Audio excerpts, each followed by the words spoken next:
ಸ್ನೇಹಿತರೆ, ಯಶೋಧ ಚಾನಲ್ಗೆ ತಮಗೆಲ್ಲರಿಗೂ ಸ್ವಾಗತ. ಶಶಿ ಥರೂರ್ ಅವರ ಬಗ್ಗೆ ತಿಳಿದುಕೊಳ್ಳೋಣ. ಶಶಿ ಥರೂರ್ ಅವರ ಸಂದರ್ಶನ ಮಾಡುವುದಿರಲಿ, ಅವರೊಂದಿಗೆ ಸಂವಾದ ನಡೆಸಬೇಕಿದ್ದರೂ ಜೊತೆಗೊಂದು ಇಂಗ್ಲಿಷ್ ಡಿಕ್ಷನರಿ ಇಟ್ಟುಕೊಂಡಿರಬೇಕು. ಅದು ಆಗದಿದ್ದರೆ ಮೊಬೈಲ್ನಲ್ಲಿ ಗೂಗಲ್ ಸರ್ಚ್ ಎಂಜಿನ್ನಲ್ಲಿ ಅವರು ಹೇಳುವ ಪದಗಳನ್ನು ಪಟಪಟನೆ ಟೈಪಿಸುತ್ತಿರಬೇಕು. ಭಾಷೆಯ ವೇಗದಿಂದ ಅದೂ ಕಷ್ಟವಾದರೆ ಕನಿಷ್ಠ ಅವರ ಧ್ವನಿಯನ್ನಾದರೂ ರೆಕಾರ್ಡ್ ಮಾಡಬೇಕು. ನಂತರ ತಾಳ್ಮೆಯಿಂದ ಅವರು ಹೇಳುವ ಒಂದೊಂದೇ ಪದಗಳ ಅರ್ಥವನ್ನು ತಿಳಿದುಕೊಳ್ಳಲು ಪ್ರಯತ್ನಿಸಬೇಕು. ಅವರ ಇಂಗ್ಲಿಷ್ ಅರ್ಥೈಸಿಕೊಳ್ಳುವ ಸರಳ ವಿಧಾನಗಳಿವು. ಕೇರಳದ ತಿರುವನಂತಪುರ ಕ್ಷೇತ್ರದ ಸಂಸದ ಶಶಿ ಥರೂರ್ ಅವರ ವ್ಯಕ್ತಿತ್ವ ಎಷ್ಟು ವರ್ಣರಂಜಿತ ಮತ್ತು ಆಸಕ್ತಿಕರ ಇದೆಯೋ, ಅವರ ಇಂಗ್ಲಿಷ್ ಭಾಷೆ ಕೂಡ ಅಷ್ಟೇ ಕುತೂಹಲಕಾರಿ ಮತ್ತು ಅಚ್ಚರಿಯಿಂದ ಕೂಡಿದೆ. 2 ಅಥವಾ 3 ಸಾಲಿನಲ್ಲಿ ಹೇಳಬೇಕಾದ ವಿಷಯವನ್ನು ಕೆಲವೇ ಪದಗಳಲ್ಲಿ ವ್ಯಕ್ತಪಡಿಸುವ ಅವರು ಅದರ ಅರ್ಥ ಮತ್ತು ಪ್ರಾಮುಖ್ಯತೆಯನ್ನು ಕೂಡ ಅಷ್ಟೇ ಸೊಗಸಾಗಿ ಪ್ರಸ್ತುತಪಡಿಸುತ್ತಾರೆ. ಮೂಲ ಇಂಗ್ಲಿಷ್ ಭಾಷಿಕರಿಗಿಂತ ಹೆಚ್ಚು ಹಿಡಿತ ಮತ್ತು ಪ್ರೌಢಿಮೆಯನ್ನು ಆ ಭಾಷೆಯ ಮೇಲೆ ಹೊಂದಿದ್ದಾರೆ. ಹೀಗಾಗಿ ಅವರ ಇಂಗ್ಲಿಷ್ಗೆ ವಿದೇಶಿಯರು ಕೂಡ ಬೆರಗಾಗುತ್ತಾರೆ. ಅವರು ಹೇಳುವ ಪದಗಳನ್ನು ಪದಕೋಶದಲ್ಲಿ ದಾಖಲಿಸಿಕೊಳ್ಳುತ್ತಾರೆ. ಇದು ಇತ್ತೀಚಿನ ದಿನಗಳದ್ದಲ್ಲ, ವರ್ಷಗಳಿಂದ ನಡೆದುಕೊಂಡು ಬಂದಿರುವ ಬೆಳವಣಿಗೆ. ಎಲ್ಲರೂ ಇಂಗ್ಲಿಷ್ ಓದುತ್ತಾರೆ, ಬರೆಯುತ್ತಾರೆ, ಗಾಢ ಅಧ್ಯಯನ ಮಾಡಿದ್ದಾರೆ.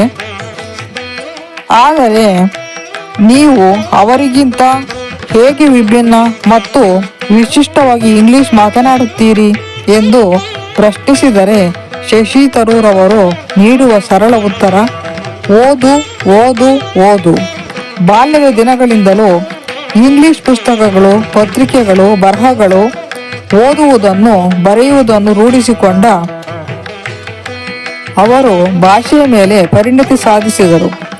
ಓದುವುದು ಹೊರತುಪಡಿಸಿದರೆ ಬದುಕಿನಲ್ಲಿ ಮತ್ತೇನು ಉಳಿದಿಲ್ಲ ಎನ್ನುವ ಮಟ್ಟಿಗೆ ಅವರು ಶಾಲಾ ದಿನಗಳಲ್ಲಿಯೇ ವೈವಿಧ್ಯಮಯ ಪುಸ್ತಕಗಳನ್ನು ಓದಿದರು. ಎಲ್ಲವನ್ನು ಸ್ಮೃತಿ ಪಟಲದಲ್ಲಿ ದಾಖಲಿಸಿಕೊಂಡಿರುವ ಅವರು ಅವಕಾಶ ಸಿಕ್ಕಾಗಲೆಲ್ಲ ಅವುಗಳನ್ನು ನೆನಪಿಸಿಕೊಳ್ಳುತ್ತಾರೆ. ಭಾಷೆಯನ್ನು ಆಪ್ತವಾಗಿಸಿಕೊಂಡ ಬಗೆಯನ್ನು ಬಿಚ್ಚಿಡುವ ಶಶಿ ಥರೂರ್ ಓದುವ ಪ್ರಕ್ರಿಯೆಯು ಹೇಗೆ ಸಂಗಾತಿಯಾಯಿತು ಎಂಬುದನ್ನು ವಿವರಿಸುತ್ತಾರೆ.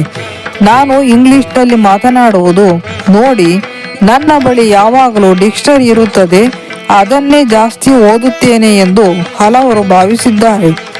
ಅಸಲಿಗೆ ನಾನು ಡಿಕ್ಷನರಿಯನ್ನು ಹೆಚ್ಚು ಬಳಸುವುದೇ ಇಲ್ಲ. ಆದರೆ ಎಷ್ಟು ಸಾಧ್ಯವೋ ಅಷ್ಟು ವಿವಿಧ ವಿಷಯಗಳ ಕುರಿತು ಪುಸ್ತಕಗಳನ್ನು ಓದುತ್ತೇನೆ. ನಾನು ಬಳಸುವ ಪದಗಳು ಎಲ್ಲವೂ ಪುಸ್ತಕಗಳಿಂದ ತಿಳಿದುಕೊಂಡಿದ್ದೆ ಹೊರತು ಡಿಕ್ಷನರಿಗಳಿಂದಲ್ಲ ಎಂದು ಹೇಳುತ್ತಾರೆ. ಲಂಡನ್ನಿನಲ್ಲಿ ಜನಿಸಿದರೂ ಬಾಲ್ಯದ ಬಹುತೇಕ ದಿನಗಳನ್ನು ಶಶಿ ಅವರು ಕೇರಳ, ಮುಂಬೈ ಮತ್ತು ಕೋಲ್ಕತ್ತಾದಲ್ಲಿ ಕಳೆದರು. ತೀವ್ರ ಸ್ವರೂಪದ ಅಸ್ತಮಾದಿಂದ ಬಳಲುತ್ತಿದ್ದ ಅವರು ಮನೆಯಿಂದ ಹೊರಹೋಗಲು ಅಥವಾ ಕ್ರೀಡೆಗಳಲ್ಲಿ ಪಾಲ್ಗೊಳ್ಳಲು ಸಾಧ್ಯವಾಗುತ್ತಿರಲಿಲ್ಲ. ಆಗಿನ ದಿನಗಳಲ್ಲಿ ಚಿಕಿತ್ಸಾ ಪದ್ಧತಿ ಇನ್ನೂ ಸುಧಾರಿಸಿರಲಿಲ್ಲ.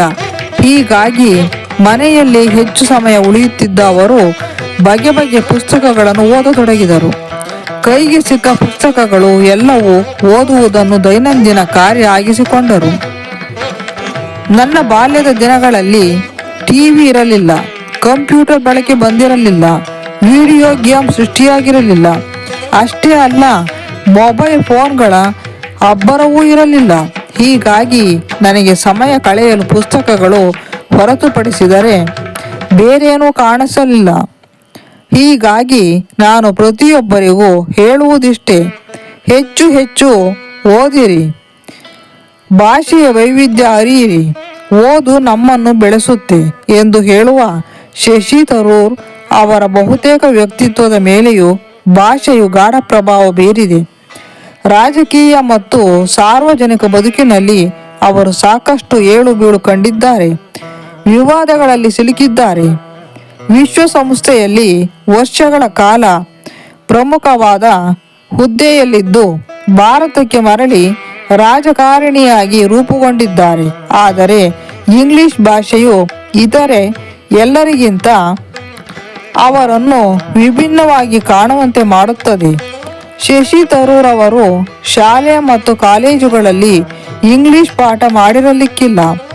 ಆದರೆ ಸಾಮಾಜಿಕ ಜಾಲತಾಣಗಳಲ್ಲಿ ಅವರ ವಿಡಿಯೋಗಳನ್ನು ಅಥವಾ ರೀಲ್ಸ್ಗಳನ್ನು ನೋಡಿದರೆ ಭಾಷೆ ಕಲಿಸುವ ಅಥವಾ ತಿಳಿಸುವ ವಿಷಯದಲ್ಲಿ ಅವರು ಯಾವುದೇ ಮೇಷ್ಟ್ರಿಗಿಂತ ಕಡಿಮೆ ಏನಿಲ್ಲ ಎಂಬುದು ಸ್ಪಷ್ಟವಾಗುತ್ತದೆ. ಕಾರಣ ದೇಶ, ಭಾಷೆ, ಸಂಸ್ಕೃತಿ, ಬದುಕು ಸೇರಿ ವಿವಿಧ ವಿಷಯಗಳ ಕುರಿತು ಅವರು ಮಾತನಾಡುವುದು ಹಲವರಿಗೆ ಪ್ರೇರಣೆಯಾಗಿದೆ. ಅವರ ಮಾತು ಹೊಸ ಸಂಗತಿಯನ್ನು ತಿಳಿಸುತ್ತದೆ, ಕಲಿಕೆಗೆ ಆಸ್ಪದ ನೀಡುತ್ತದೆ. ಧನ್ಯವಾದಗಳು. ಸ್ನೇಹಿತರೆ, ನಾವು ಕೂಡ ಪುಸ್ತಕಗಳನ್ನು ಹೆಚ್ಚು ಹೆಚ್ಚು ಓದೋಣ, ಇಂಗ್ಲಿಷ್ ಕಲಿಯೋಣ, ಜ್ಞಾನವನ್ನು ಹೆಚ್ಚಿಸಿಕೊಳ್ಳೋಣ. ಧನ್ಯವಾದಗಳು.